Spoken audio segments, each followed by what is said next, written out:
Professor Ron Brown. After decades spent traveling the world and picking up university degrees from Jerusalem, Harvard, and Geneva, Dr. Ron Brown settled in New York City in 1992. He's been teaching history, ethnic studies, and political science at Touro College and world religions at the Unification Theological Seminary for over 25 years. He has been deeply involved in the cultural life of New York City through his work as a featured speaker at the New York Historical Society, New York Council for the Humanities, and numerous other libraries, historical societies, colleges, and universities. And I'm very happy to welcome Ron back today to take us around the world to Istanbul. So take it away, Ron. Okay, well, thank you, Jeff. In fact, I just got back to New York. I did my spring break in Mexico on the Pacific coast. And so I have a lovely tan. And for once, I was able to moderate the sun so I didn't get a sunburn, because that's the problem. When you go from spring New York to high summer in Mexico, everybody ends up with a sunburn. So, but we're not going to be talking about Mexico today. Maybe we'll do that another time. What we're going to be talking about today is the wonderful city of Istanbul. So, as Jeff mentioned, throughout the talk, feel free to use the chat function, which is the 3 dots there at the end where it says more, and type in any questions or comments that come into your mind as I'm speaking. And then at the end, Jeff and I will go through the questions and comments, and then we will have open mic, and you can share your experiences of Istanbul, and I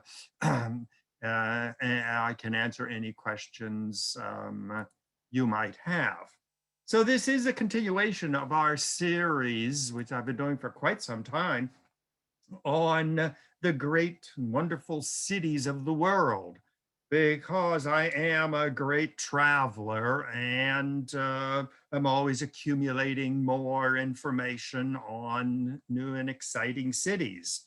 And in this day of COVID, when travel is a bit difficult, it's nice just to log on to Zoom and to have a guided tour of some exciting place. And hopefully we'll all be back to traveling by this summer. I got my second Moderna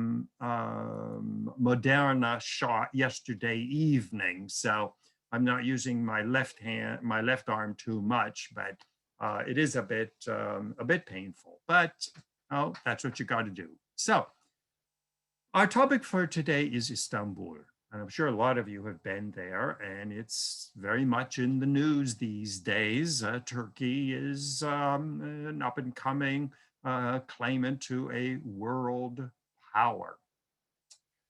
Well, Istanbul has been described by some writers as the diamond between 2 sapphires, because it straddles the border between Europe and Asia. And so it is really a unique city at a geographic fault line between European civilizations, Greece, Yugoslavia, and Romania on the one side, and the Middle East, Syria, Persia, and on to China on the other side. So it's a really a unique experience. Well, we're going to start going back to Bizas, who founded the city of Byzantium, as it was originally known. And then under Constantine, the city became the capital of the Roman Empire. Once my mother's relatives, the Vandals and the Goths, had conquered and looted Rome, well, the new capital of the Roman Empire became Constantinople, known as the Second Rome. And then its decline as a Christian city, and then conquest by the Turks, and it became once again the capital of the Ottoman Turkish Empire. And of course, I don't talk about a place if I haven't been there. So a little bit about my experiences, because I find that every city is an encounter between an individual and a place. I always give the example of when I was in my early 20s and hitchhiking around Europe. Paris and the great cities of Europe meant one thing because I had no money, but I was in my 20s. Whereas now I go back to Paris every summer. Well, I have a stack of credit cards and plenty of money. So Paris is a very different city. Well, so is Istanbul. It is an encounter between a person and a place. And then we'll wrap it up with what is going on in Istanbul today. So let's get started. Well, according to ancient legend, even before there was a Constantinople or an Istanbul, there was a small town strategically located where the Black Sea enters the Aegean Sea and the Mediterranean. So it was a strategic location for a city. And according to the ancient Greek legend, Byzas, who was the son of Poseidon, the great Greek god of the oceans, was instructed to build a city there at the junction of two seas and two continents. And that's where we get the phrase, the diamond set between two sapphires, and two emeralds to form the most precious stone in a ring of universal empire. And so like every city, there are legendary origins of a city. Cities just don't happen. I mean, cities evolve. They have a charisma. That's why we call New York the Empire City, or Paris the City of Lights, or, as we're going to see, Moscow the Third Rome. So it has legendary foundations going back to Byzas in the 600s BC, or before the Common Era. Well, it remained a relatively minor city because the great cities of Egypt, Cairo under the Muslims, and then later Alexandria, built by Alexander the great cities of Babylon, the great city of Rome, even up into London and Paris. Byzance was a rather small city, but with its own charm, a Greek-speaking city, commanding a strategic location. But it was really rather minor until in the early part of the Common Era, the year 100s, when my mother's relatives, the Goths, the Vandals, the Huns, the Ostrogoths, all came surging out of Northern Europe, overran most of the Roman Empire. They even assailed the walls of Byzance. They looted Rome, the Vandals. That's where we get the word vandalism. They looted Rome and burned everything that they couldn't carry away. So Constantinople, or Istanbul, as we call it, or Byzantium, emerged with the decline of the Roman Empire.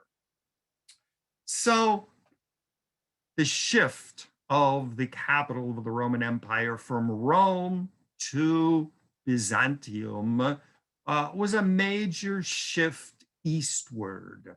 And once again, the bridge between Europe and Asia gradually assumed importance with the decline of the original Rome, which was in Italy. Now, we all know about Constantine the Great. Well, one of the reasons I always travel alone is because nobody wants to go and visit the places I do. Well, Constantine the Great, who ruled from 324 to 337 of the Common Era, was a very important person, a very aggressive, very ambitious, a real alpha male. And it was his dream to replace any claimants to the Roman Empire and have himself proclaimed the first and the greatest of the Roman emperors. Well, first he had to defeat all of his rivals. So the great story is he was confronting an army of Romans which outnumbered his at the river over where we have the Malvern Bridge, which you see me standing beside the Malvern Bridge. And that was where Constantine confronted his rivals. Well, the story gets complex because it is Constantine claimed that the night before the battle, he had a vision, and this new Christian God appeared to him and said that if you accept me as your God, I will give you victory on October 28th in the year 312. Well, he made a deal with this Christian God. And this Christian God said, "Now I want you to paint a cross on all of your shields of your army. And when you go into battle, you will be victorious." And so that was the famous Battle of Malvern Bridge, where Constantine became the undisputed emperor of the Roman Empire. So if you're looking for an interesting place to visit, go to Malvern Bridge. It's one of those places where nobody goes. It's you read about it, but of course, I wanted to go and see the bridge where Constantine had his vision, and the Roman Empire converted from its pagan gods to this new Christian God. Well, unfortunately, the Vandals and the Goths and the Visigoths and the Huns continued to ravage France, Spain, England, North Africa, and sacked Rome and burned it. So it was Constantine who decided, well, I'm never going to be able to defeat all of these barbarians coming in from the north. So he basically abandoned the ancient capital of Rome and he built the Nova Roma. Now, when he was alive, it was never called Constantinople. It was called New Rome. And he rebaptized the declining Roman Empire as the Byzantine Empire, named after the original name of Constantinople, the town of Byzance. And so he built a new capital and he was able to hold the Avars and the Slavs and the Bulgars and the Vandals at bay, salvaged as much as he could of the Middle East, of North Africa, was able to get chunks of Spain and Italy, and he reestablished a new Roman Empire, which today we call the Byzantine Empire, with himself at the head and his brand new capital city as the capital of this new empire. And it was a Christian empire. For the first time, Christianity became legal, and the emperor, and especially his mother, Helen, Queen Helen, who was the empress, was the major person behind the conversion of the Roman Empire from its centuries paganism to Christianity. Well, the geography of Istanbul is a horn. Constantine built the Great Wall, strongest wall ever built, surrounded the city with walls, built amphitheaters, built great highways, and built the great ancient churches of Constantinople. And it became really a microcosm of the Mediterranean. It was within marching distance of Babylon, by sea with Egypt and North Africa. Greece was nearby, and old Rome was not all that far away. And so the new capital emerged as probably the most cosmopolitan city in the world at that time. It was equivalent of New York City today, where we have, especially in Queens where I live, people of every ethnic, religious, racial group mingling, going to the same schools. And so this was his new city. Well, of course, there were Catholics who were loyal to the Bishop of Rome. Then there were the Greek Orthodox who were loyal to the Patriarch of Constantinople. Muslims in the 600s, when they started emerging, they started migrating and had their own quarter. It had a huge Jewish population. It had Turks. It had Franks, the ancestors of the modern French, Germans, Egyptians, Kurds, Slavs, you name it. Everybody had their section, just like New York has Little Italy, Chinatown.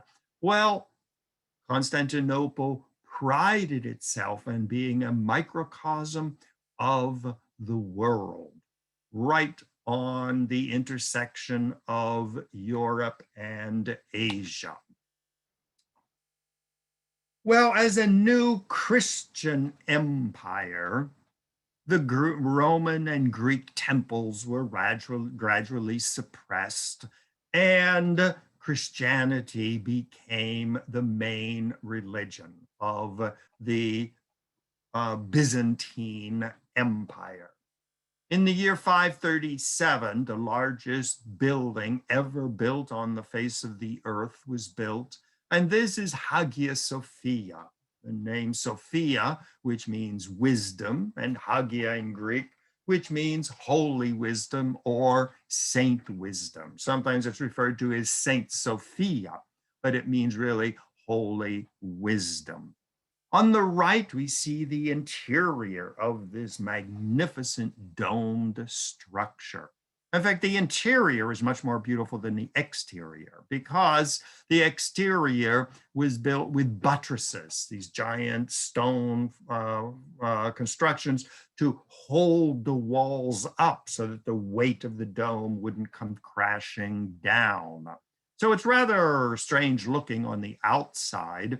And then, of course, with the Muslim conquest, they built the 4 Turkish minarets around it. But the inside, since the First World War, was a museum. And the mosaics from the time of the Byzantine Empire were exposed and were visually very, very stimulating. And so it remains a giant open space, and it was the largest church ever built in Christendom, and is really one of the main sites of Istanbul or Constantinople. Here are a couple images of what it must have looked like. On the left, you see the port at the bottom with the ships sailing in, and you see the amphitheater where they had the Roman chariot races, giant boulevards, very much like you'd find in Paris or Rome today. Boulevards with monuments and statues and gardens and public bathhouses, all surrounded by a heavily fortified wall. On the right, you see what is left today of the grand amphitheater, which you see on the left, where you see the obelisks, which were brought from Egypt. Today, it is an open park. And on the right, you see another one of the giant mosques, which characterize the city today. It was called the Hippodrome. Hippo, which comes is the Greek word for the horse, where they had horse races and various chariot races. This was the football stadium of the age where people would be crammed in there to enjoy the great spectacles of the empire city. By the year 500 AD, Constantinople was the largest city in the world. It was one route on this famous Silk Route, going from China across Central Asia through Iran up through Turkey to Istanbul. So if you lived in Europe and you wanted silk or gold or silver or slaves or amber, manufacturing goods, science and medicinal products, Istanbul was the place to go. And if you look at the map, you see you have all of Europe to the north and to the west, the Middle East at your doorstep, Africa to the south, and on the great trade routes of Asia, the Silk Route. So it really was not just a political capital and the capital of the new Christian empire, but it was the manufacturing city of the ancient world. I mean, it was sort of a mixture of the banks of New York with the industrial might of Pittsburgh and Chicago and Detroit, and the cultural life of the entire country, but concentrated in one city. Now, the word Byzantine Empire has unfortunately, how can I say, it has become somewhat tarnished. When you look up the word Byzantine, they're not going to celebrate the architecture and the music and the art. They're going to give you a definition which would be similar to, it's a complex situation. You say a Byzantine way of doing politics. Complex, convoluted, intricate, involved, naughty, tangled, labyrinthine, devious, surreptitious. And so the empire was a microcosm of the whole Middle East. When you had so many different people jostling for power, for might, for wealth in the city, I mean, it was a Wall Street competition for power. It was corrupt. It was money oriented, and it was power oriented. So when we say it was a Byzantine power structure or power struggle, it refers back to the Byzantine Empire, where Africans, Jews, later on Muslims, Slavs from the north, Germans, Romans, Persians, even Chinese were there, all jostling for power. But the influence of the Byzantine Empire, the cultural influence, was great. At the bottom, you see a magnificent Byzantine-style church, which I visited when I was in Sofia, Bulgaria. Venice, the architecture of Venice is Byzantine, intricate, elegant, bringing in domes and all kinds of highly decorated surfaces with mosaics and tiles. And so the cultural influence of Byzantium and of Constantinople extended far beyond the Byzantine Empire.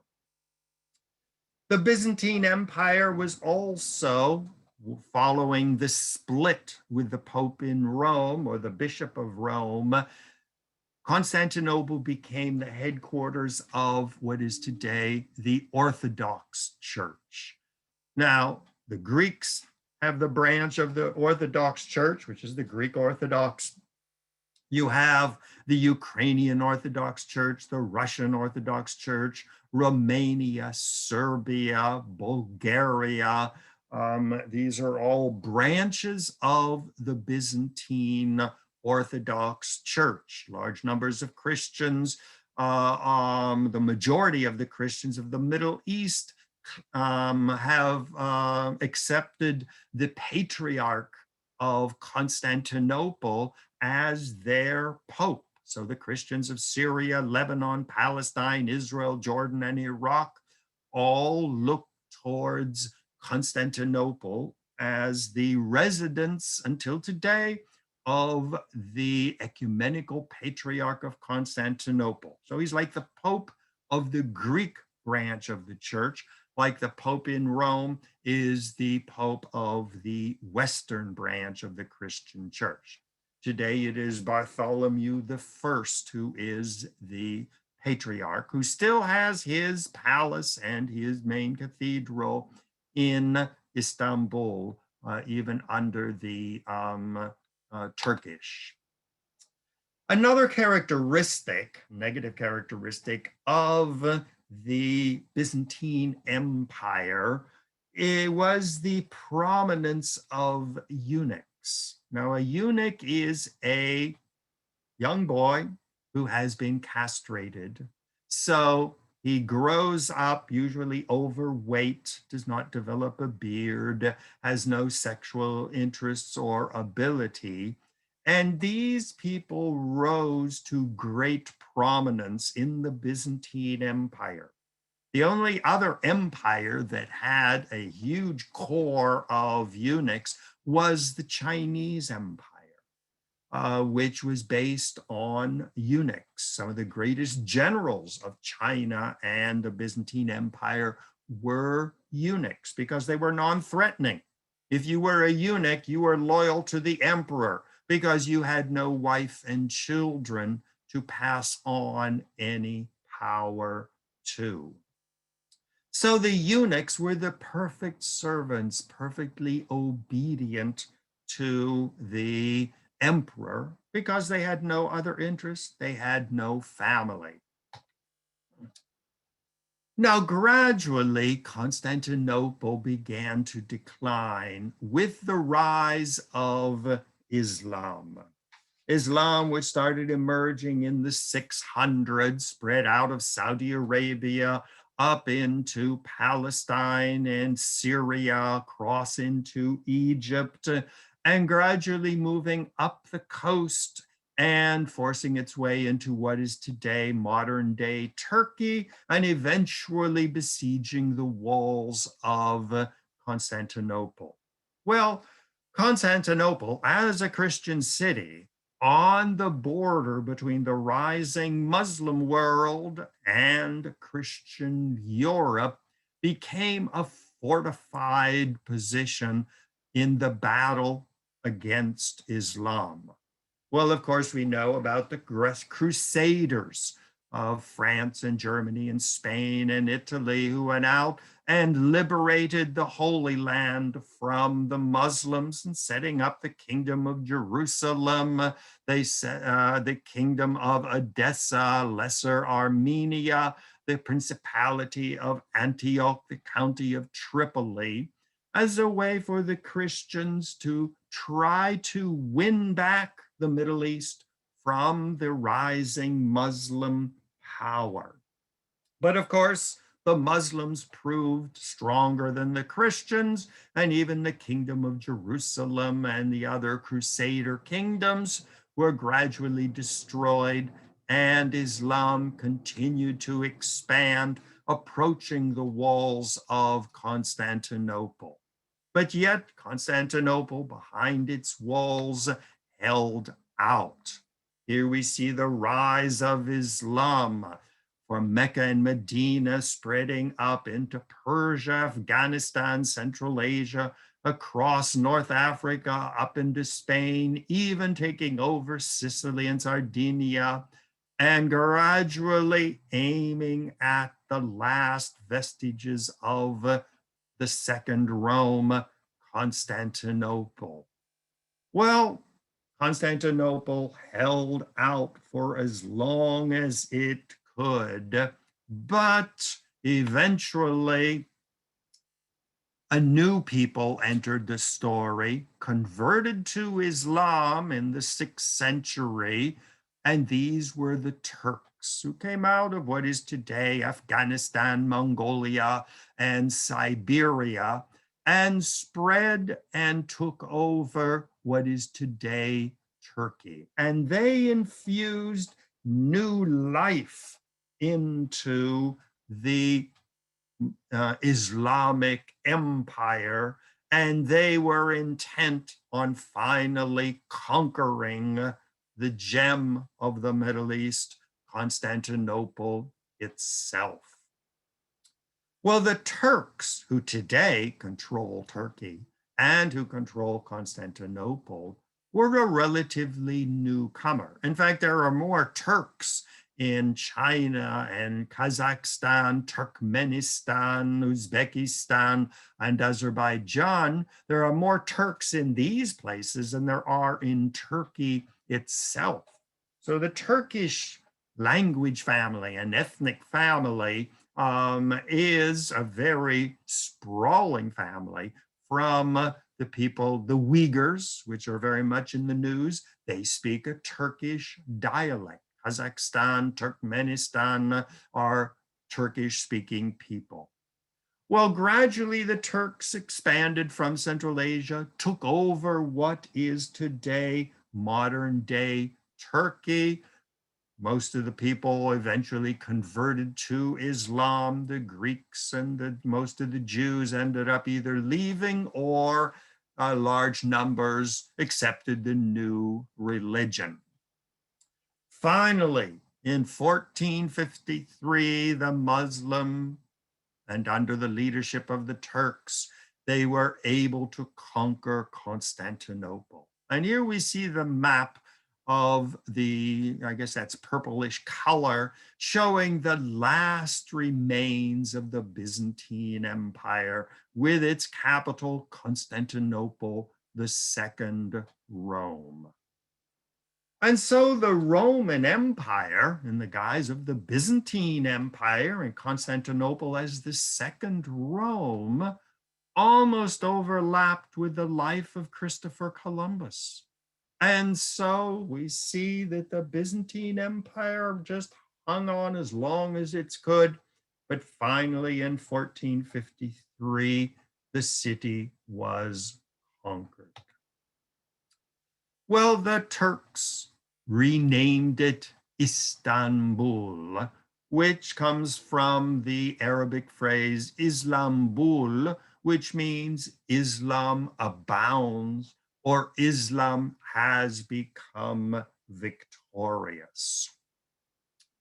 And even in Islam, the conquest of Constantinople was prophesied as one of the glorious goals of Islam. One of the hadiths, one of the sayings of the Prophet Muhammad is, verily you shall conquer Constantinople. What a wonderful leader will her leader be, and what a wonderful army will that army be.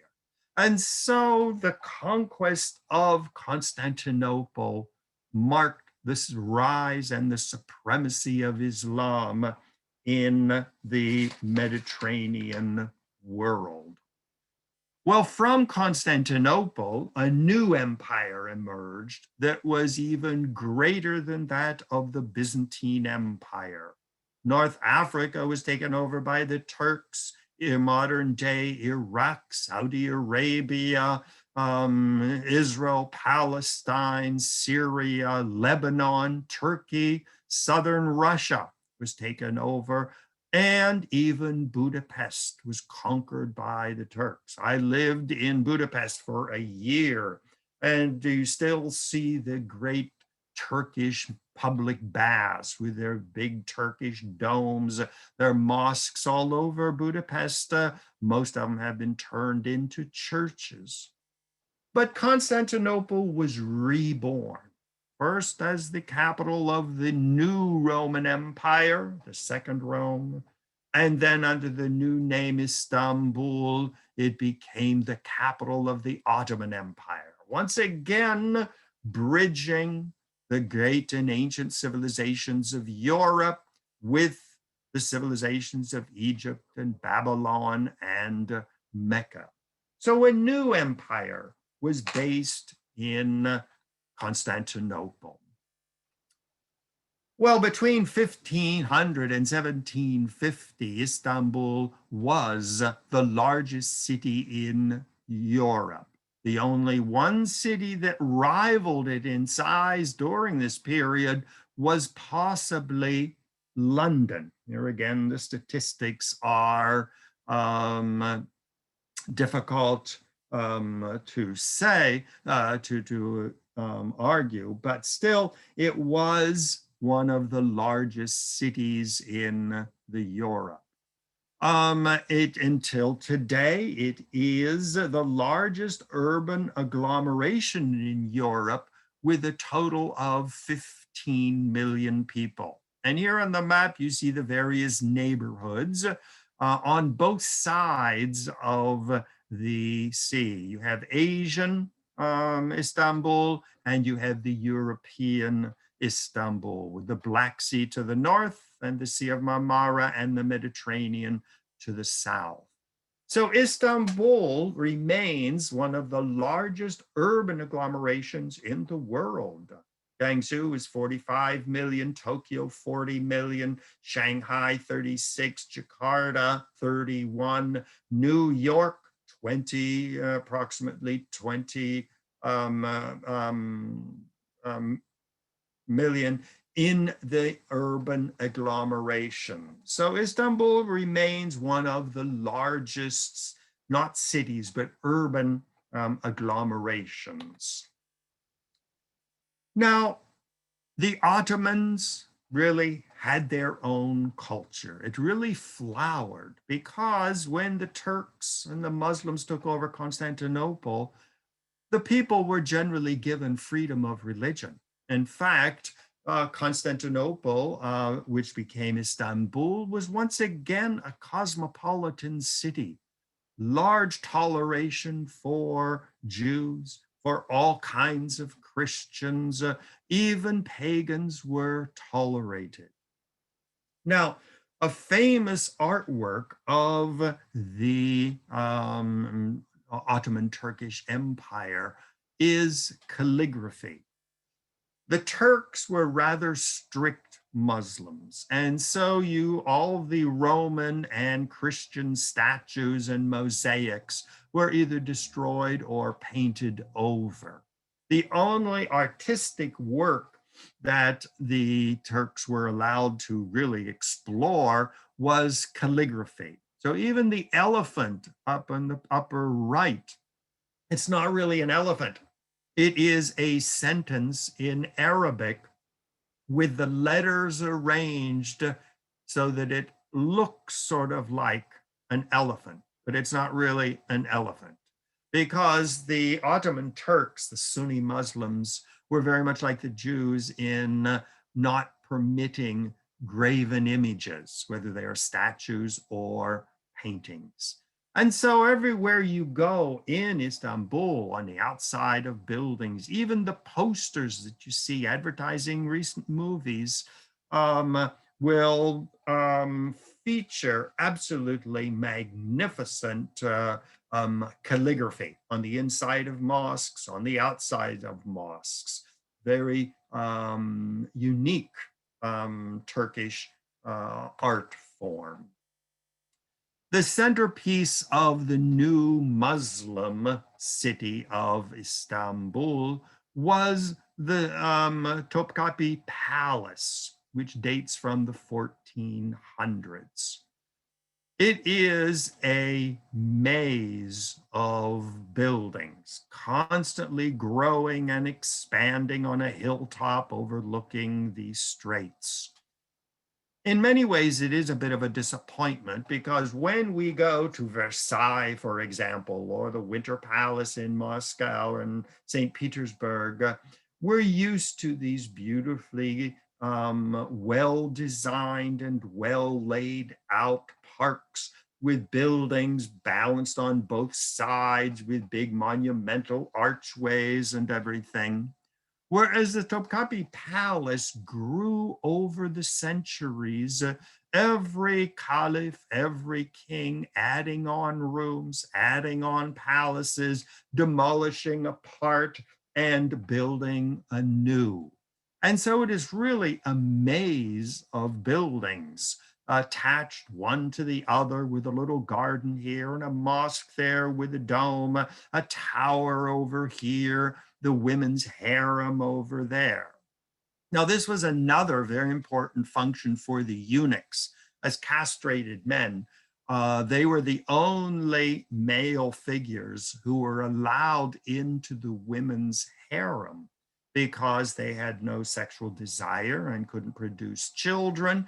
And so the eunuchs pretty well ran the palace. They were loyal only to the pasha and to the kings and to the caliph.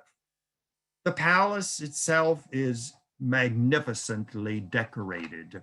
As you can see, the blue lines on the top picture show the Arabic calligraphy, mosaics and tiles, constant use of silk, which was brought over from China. They smuggled out the silkworms, and Constantinople and Istanbul became the center of the European silk industry.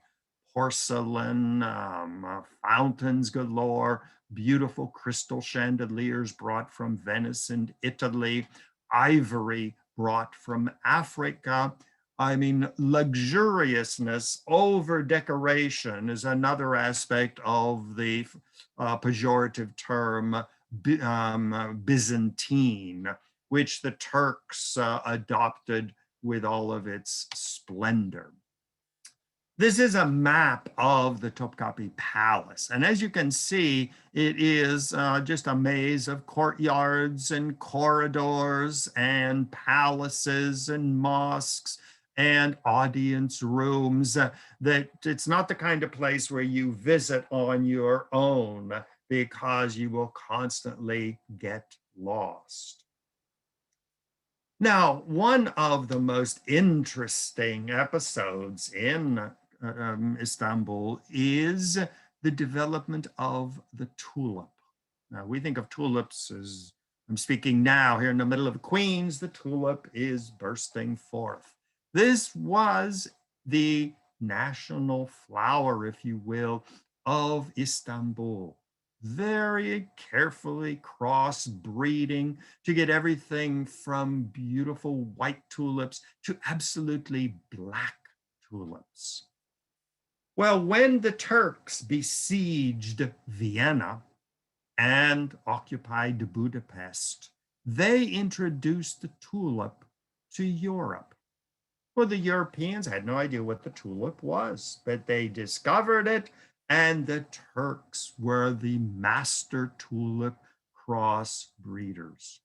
Well, as you can see on the chart on the right, the beginning of the great tulip bubble in the 1630s, when Europe discovered it and the price went through the ceiling, where people were paying thousands of dollars for one black tulip bulb, or the pure white tulips, or blood red tulips. This is the first big bubble. So, I mean, Bernie Madoff and the other great speculators had nothing, were nothing compared to the tulip bubble. Royal families of Holland and Belgium went bankrupt because they had invested everything they had in this new tulip fad, until one day in the February 5th, 1637, the bottom fell out of the tulip craze, and everybody was left in debt on the verge of bankruptcy. Now, central to the royal palace in Istanbul was the Seraglio. And that is generally referred to as the harem. And this, especially during the 1800s, when Europeans were all very prim and proper, and later on with Queen Victoria, the Turkish harem became a symbol of total liberation, sexual delight, as the paintings on the right show. The Pasha there with his women, with the eunuch at the top left ruling over the place. Mozart wrote his famous Abduction from the Seraglio, Die Entführung aus dem Serail. I mean, stories of women being kidnapped and taken and sold off to the Pasha's harem. And so this image of Istanbul, just like Constantinople, as being the ultimate in decadence, got a second life even in the 1800s. Another characteristic of the Turkish Empire was, just like the eunuchs were castrated so they would be loyal only to the Pasha, well, the Turks would go throughout the empire and they would kidnap young boys at about the age of 10 who were brought back to Constantinople, to Istanbul, where they were raised and educated to be loyal to the Pasha only. They were the Jansenaries, the elite slave soldiers. They were generally not allowed to marry, but they were not castrated. But they were not allowed to marry or have families. They had been kidnapped from their families. They had no idea who their family was. And so they were loyal only to the Pasha. So another characteristic, along with elegance and decadence and all the other associations we have with the Turkish Empire, the private slave core was the centerpiece of the army. Very famous writer Bernard Lewis was a great expert on the unique characteristics of the Turkish Empire. Now, the Turkish Constantinople, which had been the capital of the Christian Roman Empire, continued as a sacred city because the caliphs, or the kings of the Turkish Empire, were also caliphs. They were the descendants of the spiritual power of the Prophet Muhammad, who many considered to be the first caliph, who was followed by the 4 rightly guided caliphs. So the king, or the emperor, or the sheikh of Constantinople had 2 functions. He was the king, the ruler, the lawgiver, but he was also a religious leader. So we see on the paintings of the various kings of the Ottoman Empire with both titles as king and caliph. So in Islam, as in the Ottoman Empire, there is no separation between church and state. The ruler is both the religious leader, the caliph, and he is the political leader. Now, Constantinople, or Istanbul, remained the seat of the caliph, an unbroken chain of caliphs going from the Prophet Muhammad up until Abdulmecid II, who ruled as the last caliph and as the last ruler of the Ottoman Empire for his final 2 years, when he was deposed by the British and the new Turkish Republic which overthrew him and sent him into exile in 1924. So that's when Constantinople lost its religious character. Now, this is very important because groups like the Islamic State, ISIS, and all these other Muslim groups, their central demand is the restoration of the caliphate, which was abolished by the British and the Turks in 1924.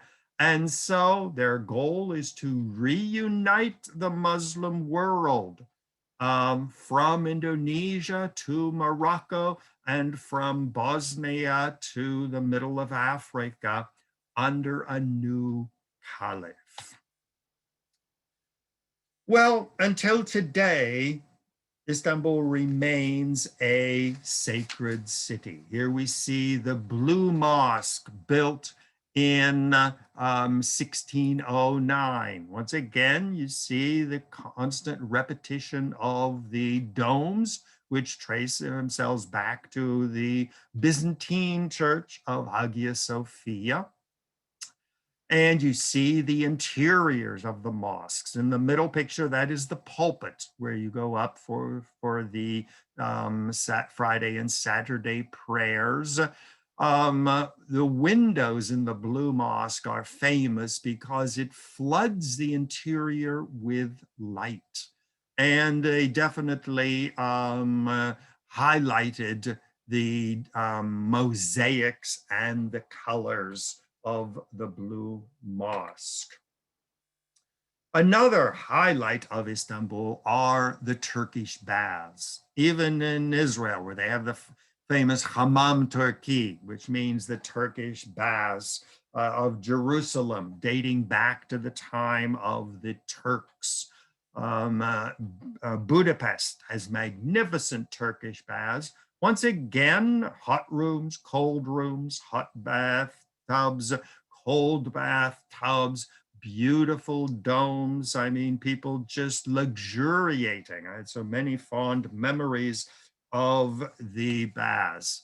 They're called hammam, which comes from the Arabic word ham, which means simply hot. And some of these go back to the 1500s, as do the great Turkish baths of Istanbul. So the architecture of Istanbul, whether it's the Blue Mosque or the other mosques and Turkish baths, always feature the dome, which can be traced back to the Byzantine Empire. You see Agra in India, typical Indian architecture, but once again, the adaptation of the Byzantine mosques, the Taj Mahal at the bottom, typical Turkish Byzantine architecture. The one at the top on the right is the Great Mosque of Tuba in Senegal, where I spent a wonderful summer vacation that can claim to be the largest mosque in Africa. Once again, featuring a variation of the dome and of the minaret towers. Turkish food is delightful, which is why it's called the Turkish Delight. Lokum, these various types of pastries based on gel of starch and sugar, mixed in with chopped dates, pistachios, hazelnuts, walnuts, flavored with rose water, mastic, bergamot, orange, or lemon. And here again, this is one of the highlights of every trip to Istanbul and to Turkey. The Turkish cuisine is world famous. Well, from Istanbul, Turkish culture spread around the world. Across North Africa, where you see Timbuktu, up into Spain, up into the middle of Siberia, down into India. From Morocco to Indonesia, you see the influence of Ottoman culture, whether it is in the pastries, the domes, the decorations, Turkish music, famous whirling dervishes, and especially the flowering of calligraphy, which is the unique expression of Turkish artwork. Well, gradually the Turkish Empire started declining. As the Europeans kicked the Muslims out of Spain, the Europeans started gradually taking over North Africa. Hungary rose in revolt and declared its independence, only to be taken over by the Austrians. The Russians started expanding down into the Crimea. The Arabs in Egypt and Iraq started rising and wanting their independence.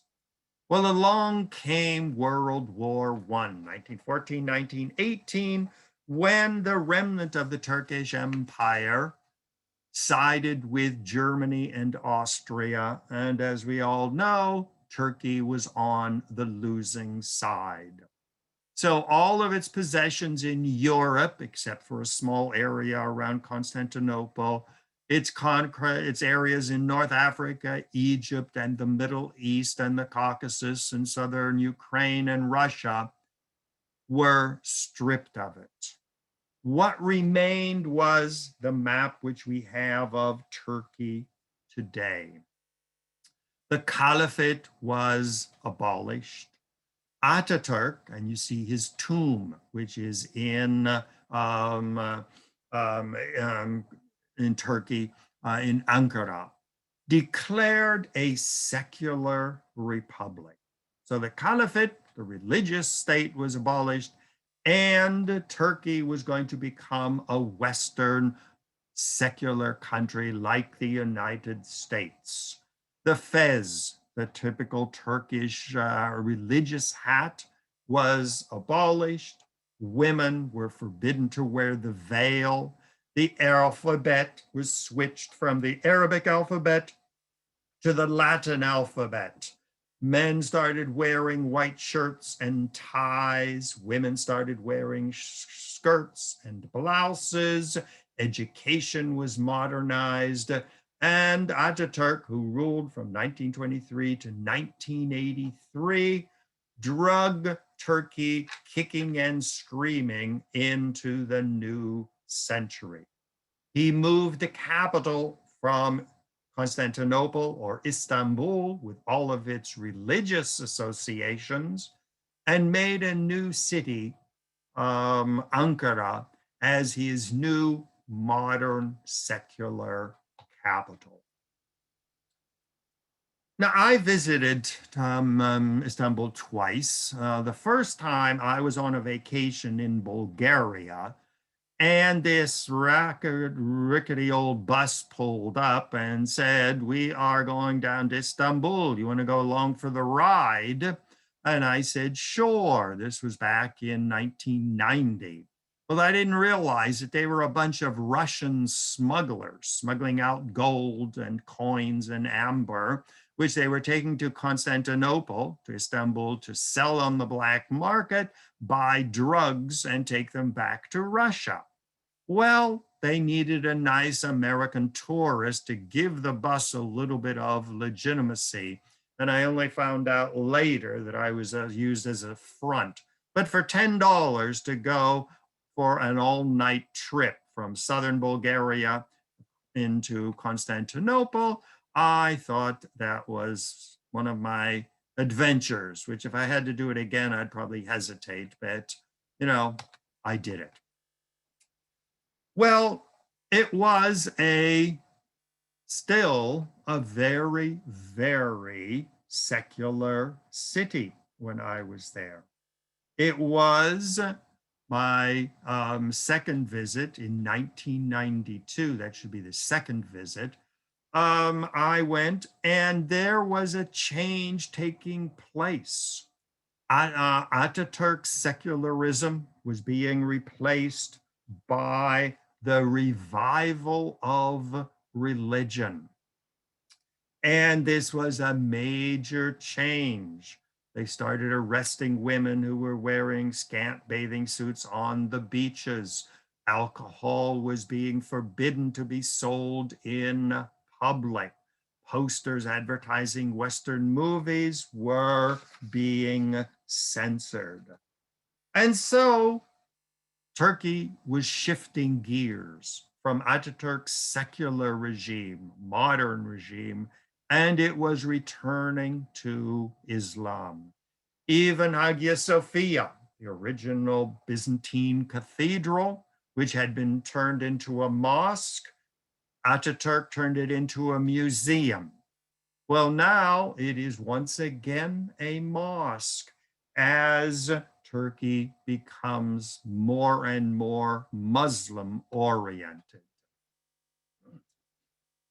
My next visit, 2003 and 4, once again, one of the rare snowstorms in Istanbul. I mean, we don't think of Istanbul as being a snow-covered city, but it does happen. And I'll tell you, I wasn't prepared for that when I was there for my annual January vacation. But it was a thrilling thing to see the city and the mosques and the old streets completely covered with snow.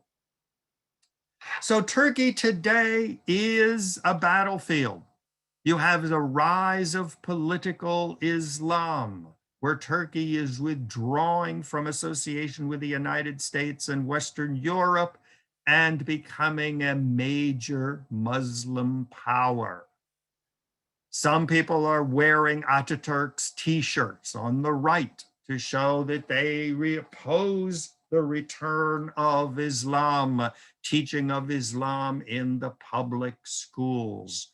But Turkey is gradually becoming more and more Muslim and assuming a major role in the Middle East as a defender of, for example, the Palestinians and the other groups in Syria and even in Iran, where Muslims are, various Muslim branches are being persecuted.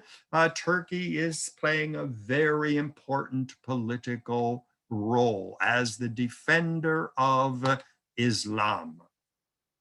The current president is Recep Erdogan, who since 2014 has run the country. His party is called Justice and Development. And as you can see from the picture on the right, he still wears the suit to show that he is a modern person, but his wife and more women are now wearing headscarves.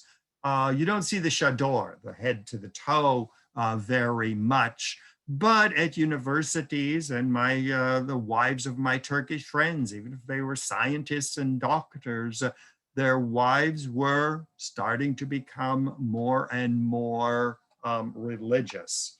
And so you see the conflict between political Islam and Ataturk's secular state really fighting it out, whether Turkey is going to remain Western oriented or Islamic oriented. Well, Erdogan decided that Istanbul is going to become the centerpiece of the revival of Islam. The largest mosque ever built in Turkey is the one on the right. And this is the brand new mosque built in Istanbul. It is the biggest mosque in Turkey, just opened in 2019. And here again, announcing to the world that Turkey is no longer a secular Western-oriented republic. It is part of the Islamic world. Once again, the geography straddling Europe and Asia. Times Turkey looked towards Europe and wanted to join the European community, but then it is now orienting itself more and more to the Islamic East. One of the big problems that is still facing Turkey, to draw this to a conclusion, is the fact that there is a huge Kurdish population. The Kurds are not Turks. They have their own language. And as you can see from the map, the Kurdish population is divided between largest population is in Turkey, huge population in Syria, Iraq, and Iran, even up in Azerbaijan. There are large population of Kurds who want their independence. 14 million in Turkey, 35 million in the world, which if they got their independence from Iraq, Iran, Turkey, and Syria, they would be a major world power. But the Turks and the Iranians and the Iraqis and the Syrians have no intention of permitting the Kurds to get their independence. So this remains one of the major political problems of Turkey. So if you have the opportunity to go to Istanbul and to visit this city of such a rich history of architecture going back from the Roman Empire up until today, it is really one of the most exciting cities in the world, constantly changing, surging into the 21st century, establishing Turkey as one of the great powers of the world.